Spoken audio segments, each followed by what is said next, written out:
మట్టి ప్రసాద్ అని ఉంటాడు కదా మా సిఎండిఎఫ్ తెలంగాణ తెలియదా అధ్యక్షుడు. మీకు మట్టి ప్రసాద్ ఎవరు? ఉంటాడు కదా మా సిఎండిఎఫ్ అధ్యక్షులు, మీకు చెప్తున్నాను, మా సిఎండిఎఫ్ అధ్యక్షులు నా తోబుట్టు కంటే ఎక్కువ.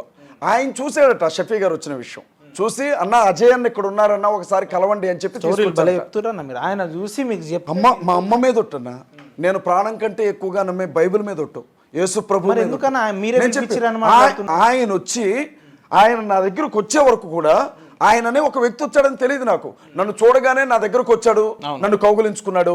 ఎవరైనా ఒక వ్యక్తి దగ్గరకు వస్తే ముస్లిం సాంప్రదాయం గుడ్డలు కద్దుకుంటారు, హద్దుకొని నన్ను నుదుటి మీద ముద్దు పెట్టుకున్నారు.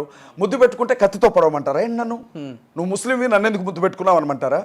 నన్ను చంపేవాడు వచ్చి ముద్దు పెట్టుకున్నా ముద్దు పెట్టుకుంటారు. క్రిస్టియన్లు ముస్లింలు కలిసి ఎవరిని మీరు ద్రోహులుగా చిత్రీకరిస్తున్నారు అనేది నా క్వశ్చన్. మీకు అర్థం క్రైస్తవులు ముస్లింతో పాటు అక్కడ హిందువులు కూడా ఉండాలన్నా. కానీ ఆ రోజు ఒక్క హిందువు కూడా చనిపోయిన వ్యక్తిని చూడడానికి రాలేదన్నా. ఒక్క హిందువు కూడా రాలా. ఏంటంత పగ మా మీద? ఒక్క హిందువు కూడా రాలేదన్నా అక్కడికి. షఫీ గారన్నా వచ్చారు ముస్లిం సమాజం నుంచి, కానీ ఒక్క హిందువు రాలా.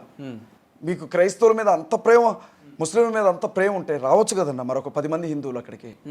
ఎందుకు రాలేదన్నా? ఎందుకు వస్తారండి? మీరేమో హిందువులే, హైందవ సమాజాన్ని మొత్తాన్ని మీరే బదనాం చేస్తుండే, ఇంకెందుకు వస్తారు సార్? చెప్పనా అన్న,